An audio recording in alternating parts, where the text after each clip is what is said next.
کھانا کھانے کے دوران ہی میاں جی نے خاموشی کو توڑتے ہوئے کہا کہ شہزاد نے تمہیں کچھ بتایا کہ وہ اتنے عرصے تک کہاں غائب تھا، اور کچھ اپنے بارے میں کہا۔ ان کی بیگم نے وہی سب کچھ سچ سچ دہرا دیا جو شہزاد نے ان سے کہا تھا۔ مجھے آج ادھر ادھر سے اس کے بارے میں تھوڑی بہت معلومات حاصل ہوئی ہے، پتہ نہیں صحیح ہے یا غلط، بس اوپر والا ہی جانتا ہے۔ انہوں نے اپنی بیگم کی بات کاٹتے ہوئے کہا اور کہتے چلے گئے، اب پتہ نہیں کہ وہ لوگ کہاں ہیں اور شہزاد کو ان کے بارے میں معلوم ہے یا نہیں، کچھ نہیں پتا، لیکن ایک خاص آدمی سے پتہ چلا ہے کہ نازنین کی زبردستی شادی کر دی گئی ہے، جبکہ نازنین نے اسی وجہ سے اپنے آپ کو مارنے کے لیے خودکشی کی بھی ناکام کوشش کی تھی۔ شہزاد کے بھائی بابی نے بھی یہی فیصلہ کیا کہ شہزاد سے صبح سویرے ہی بات کرتے ہیں اور ابھی اسے سونے دیا جائے تو بہتر ہے، اور بابی نے باہر کے دروازے کی کنڈی لگائی اور تمام کھانے کے برتن سمیٹے ہوئے باورچی خانے کی طرف چل دی، اور ان کے میاں جی بھی بہت تھکے ہوئے تھے، اپنے بستر پر ایسے گرے کہ ان کو ہوش نہیں رہا، مگر سونے سے پہلے وہ بہت مطمئن نظر آ رہے تھے اور دل ہی دل میں بہت خوش بھی تھے کہ ان کا بھائی واپس آ گیا ہے۔ شہزاد کی بھابی تو ویسے بھی ہر روز صبح سویرے ہی اٹھ جاتی تھی، مگر آج وہ کچھ پہلے نیند سے بیدار ہو چکی تھی۔ ویسے بھی رات بھر وہ بے چین ہی رہی، وہ شہزاد کی فکر میں صحیح طرح سو ہی نہیں سکی تھی۔ آج وہ چاہ رہی تھی کہ فجر کی نماز کے بعد جلدی جلدی تمام گھر کے کاموں سے فارغ ہو جائیں۔ ادھر شہزاد کے بھائی بھی فجر کی اذان ہوتے ہی اٹھ گئے۔ آج تو انہوں نے شہزاد کی وجہ سے بھی ناشتے میں خاص اہتمام کیا ہوا تھا، اور اوپر سے بھائی صاحب بھی باہر سے گرما گرم حلوہ پوری اور چنے اور پائے کا سالن لے آئے تھے، اور بھابی نے تو شہزاد کے لیے خاص طور سے شاہی ٹکڑے بنائے تھے کیونکہ شہزاد کو بہت پسند تھے۔ انڈوں کے آملیٹ کے ساتھ ہاف فرائی انڈے بھی بنا لیے تھے کہ نہ جانے شہزاد کی اب ناشتے میں کیا ہو سکتا ہے کہ پسند بدل گئی ہو، اور اس کے علاوہ اصلی گھی کے پراٹھے بھی کافی سارے بنا دیے تھے۔ انہوں نے ناشتہ لگانے سے پہلے بیٹھک کے باہر ہی شہزاد کو اٹھانے کے لیے آواز لگائی۔ آج انہوں نے پہلی مرتبہ شہزاد کو بیٹا کہہ کر آواز دی، پہلے تو وہ ہمیشہ اسے بھائی یا پھر دیور جی کہتی رہتی تھی۔ شہزاد بیٹا اٹھ جاؤ، دیکھو سورج نکل آیا، چلو منہ ہاتھ دھو کر جلدی سے ناشتہ کر لو۔ یہ کہتی ہوئی وہ پھر اپنے کاموں میں لگ گئی۔ بچوں کے کمروں میں صفائی کر کے وہاں فرش پر دسترخوان بچھایا اور ایک ایک کر کے خانے سے ناشتے کا سارا سامان لا کر بہت ہی کرینے سے سجا دیا، اور ساتھ دیکھتے بھی جا رہی تھی کہ کس چیز کی کمی تو نہیں ہے۔ ادھر ان کے شوہر اور بڑا بیٹا بھی تقریباً کام پر چلے جانے کے لیے تیار ہو چکے تھے۔ جب شہزاد کے کمرے سے کوئی جواب نہیں ملا تو بھابی کو کچھ تشویش سی ہوئی، تو انہوں نے اپنے شوہر سے مخاطب ہو کر کہا، سنیے جی، ذرا آپ شہزاد کو دیکھیں، وہ ابھی تک کیوں نہیں اٹھا؟ دن چڑھنے کو آیا ہے اور وہ ابھی تک سو رہا ہے۔ شہزاد کے بھائی نے فوراً بیٹھک کے کمرے میں جھانکا، لیکن انہیں تو شہزاد وہاں دکھائی نہیں دیا، بس صوفے پر ایک چادر بے ترتیبی سے پھیلی ہوئی تھی۔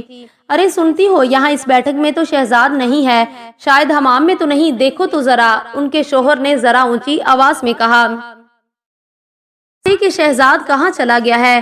ان کے شوہر نے کہا کہ ہاں مجھے یاد آیا، میں تم سے پوچھنا بھول گیا کہ میں جب فجر کی نماز کے لیے جا رہا تھا تو باہر کے دروازے کی کنڈی کھلی ہوئی تھی، کیا تم نے کھولی تھی؟ یہ سنتے ہی ان کی بیگم نے کہا، نہیں تو میں کیوں اتنی صبح کھولوں گی؟ ہاں اب میں سمجھ گئی، شہزاد ہی ہوگا جو سب کے اٹھنے سے پہلے ہی یہاں سے چلا گیا۔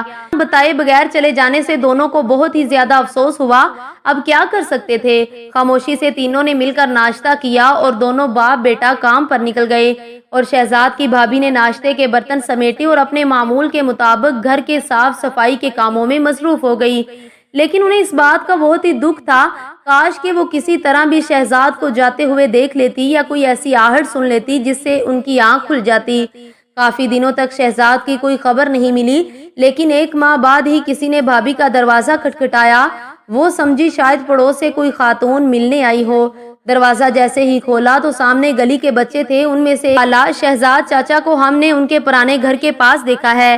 شہزاد کی بھابی نے گلی کے بچے کو ساتھ لیا اور اپنی چادر سنبھالتے ہوئے جلدی جلدی قدم بڑھاتے ہوئے اس جگہ پہنچی۔ بدتر حالت میں تھا، وہی میلے کچیلے پھٹے پرانے کپڑے، اوپر سے وہی کوٹ جو اب جگہ جگہ سے پھٹ چکا تھا، گلے میں کئی قسم کی مالائیں ڈالے ہوئے خود بخود ہنس ہنس کر اپنے آپ سے باتیں کر رہا تھا۔ مالاؤں کے ساتھ ایک چیز کا اور اضافہ ہو چکا تھا، وہ تھی بہت ہی گھٹیا قسم کی سگریٹ منہ میں لگائے خوب مزے کش لگا رہا تھا، اور آس پاس بچے بھی خوب اس کی اس حالت زار دیکھ کر خوب ہنس رہے، اور بچوں کو تو بس کوئی موقع ملنا چاہیے۔ شہزاد کی بھابھی ان کے نزدیک پہنچی اور بہت ہی شفقت سے کہا کہ چلو شہزاد بیٹا گھر چلو۔ اس نے فوراً پاگلوں کی طرح جیسے نشے کی حالت میں ہو جواب دیا، کون شہزاد؟ کیسا شہزاد؟ وہ تو مر گیا، یہی میں نے اسے دفن کر دیا۔ جاؤ یہاں سے چلے جاؤ، سب لوگ مجھے مت تنگ کرو۔ اس کی بھابھی نے چادر سے اپنا منہ بھی ڈھک لیا، ان کی آنکھوں میں آنسو تھے۔ وہ بالکل اسی مکان کے پاس جہاں وہ رہتا تھا اس کمرے کی دیوار کے سہارے ایک چبوترے پر بیٹھا۔ کبھی اس جگہ کے اس کے کمرے کا دروازہ ہوا کرتا تھا جو اب پکی اینٹوں سے چنوا کر بند کر دیا گیا تھا۔ اسی دروازے کے ساتھ ہی یہ ایک چبوترا بھی بنا ہوا تھا۔ وہ دیوار سے کان لگا کر کچھ پاگلوں کی طرح بولتا بھی جا رہا تھا، جیسے کسی سے باتیں کر رہا ہو، اور جو اس کے پاس کھڑے تھے ان سے بھی باتیں کرتا، ورنہ وہ خود بخود ہی باتیں کرتا رہا۔ اس کی بھابھی نے بہت کچھ سنا۔ وہ نہ جانے کیا کیا الٹی سیدھی پاگلوں کی طرح کبھی صحیح طریقے سے باتیں کرتا رہا، مگر اس نے کسی کا بھی نام نہیں لیا۔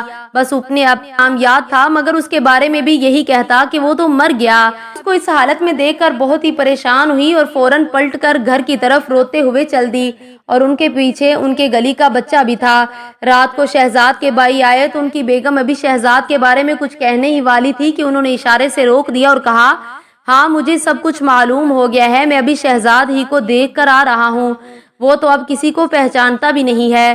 اس کے آس پاس میں نے کئی لوگوں کو دیکھا جو اسے پیر سائیں سمجھ کر اس سے کوئی سٹے کا نمبر پوچھ رہا ہے، کوئی جواری اپنے جن پوچھ رہا ہے، تو کوئی اپنی قسمت کا حال جاننے کے لیے بے چین ہے، نہ جانے اسے کس جرم کی سزا مل رہی ہے۔ اب تو شہزاد بھی اس محلے کا ہو کر رہ گیا تھا۔ اس محلے کے آس پاس پاگلوں کی طرح چکر لگاتا اور تھک ہار کر پھر اس چبوترے پر آ کر بیٹھ جاتا۔ اب تو یہی چبوترا اس کا اوڑھنا بچھونا تھا۔ لوگ بھی اس پر ترس کھا کر اسے وہیں پر کھانے پینے کو کچھ نہ کچھ دیتے رہتے تھے۔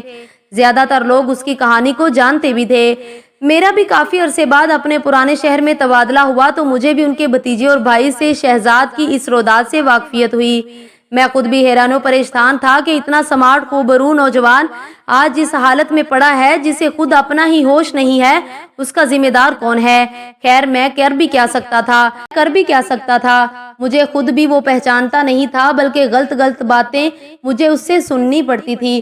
اس لیے میں نے اس کے پاس جانا بھی چھوڑ دیا، مگر دل پھر بھی نہیں مانتا تھا۔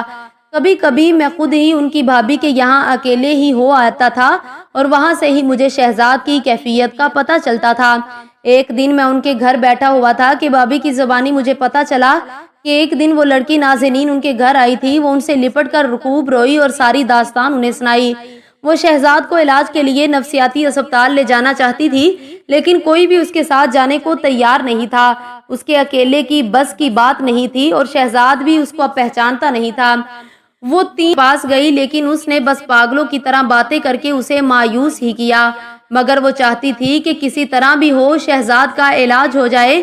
کئی نفسیاتی ڈاکٹروں کو بھی پیسہ خرچ کر کے شہزاد کے پاس لے گئی، مگر شہزاد جیسے ہی ان کو دیکھتا واپس دوسری طرف کو بھاگ لیتا۔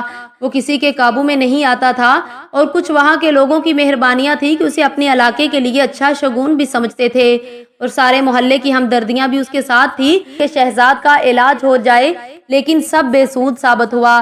نازنین کی جہاں شادی ہوئی تھی وہ بھی ناکام ثابت ہوئی اور علیحدگی کی اطلاع ملی۔ اس کے والد کا بھی انتقال ہو چکا تھا اور شاید اس کی والدہ بھی اس دنیا میں نہیں رہی۔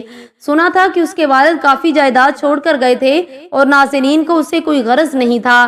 یہ بھی بات سننے میں آئی تھی کہ نازنین کے والد نازنین کی علیحدگی کے بعد نازنین کی حالت دیکھتے ہوئے شاید شہزاد سے شادی کرنے کے لیے رضامند ہو گئے تھے، لیکن وقت نے شہزاد کا ساتھ نہیں دیا اور وہ نازنین کے غم میں اپنا ذہنی توازن کھو بیٹھا تھا۔